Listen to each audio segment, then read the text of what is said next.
Marami sa mga Fernandino, senior citizen man o persons with disability o PWD ang nananatiling handang magtrabaho hanggat kaya pa ng katawan. Sa pamamagitan ng isang bagong ordinansa, opisyal nang binibigyan ng lungsod ng pagkakataon ng mga ito na manatiling produktibo at may hanap buhay. Inaprubahan ng 9th Sangguniang Panlungsod ng San Fernando nitong October 22, 2025 ang ordinansang lilikha ng pansamantalang trabaho para sa kwalipikadong senior citizens at PWDs ng syudad. Ang panukala itinulak ni City Councilor Celestino Tino Dizon at inisponsor ni City Councilor Angelo Hizon Jr.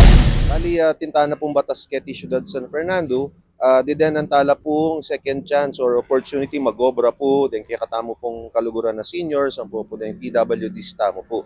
So if these companies have 50 employees, obligado la pong to get one senior citizen and one PWD. Kasi 2% ya po itang kaya katamo pong makakabit ketang ordinansa na dapat 2% of their employees kaila po PWD and senior citizen na willing and able. Budi sabihan na po nito tinla pong clearance kaya pong kaya katamo pong CHO, City Health, na pwede la pong magobra din ni seniors tamo po ang po din pong PWD tamo po danta safe naman po magobra.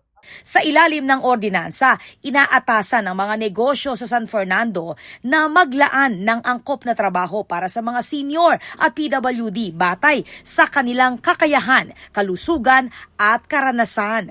Layunin nitong maiwasan ng token o simbolikong trabaho at sa halip ay magbigay ng desenteng hanapbuhay. Tampok sa polisiya ang job matching system ng syudad kung saan maingat na itatapat ang kasanayan at kakayahan ng aplikante sa trabahong babagay sa kanila. Sinusuportahan ni City Mayor Vilma Caluwag at City Vice Mayor Brenz Gonzales ang ordinansa bilang bahagi ng pinapalakas na social support at livelihood programs. Sa hakbang na ito, malinaw ang mensahe ng pamahalaang lungsod ng San Fernando. Ang pagtanda o pagkakaroon ng kapansanan ay hindi hadlang para manatiling kapaki-pakinabang at may dignidad sa lipunan.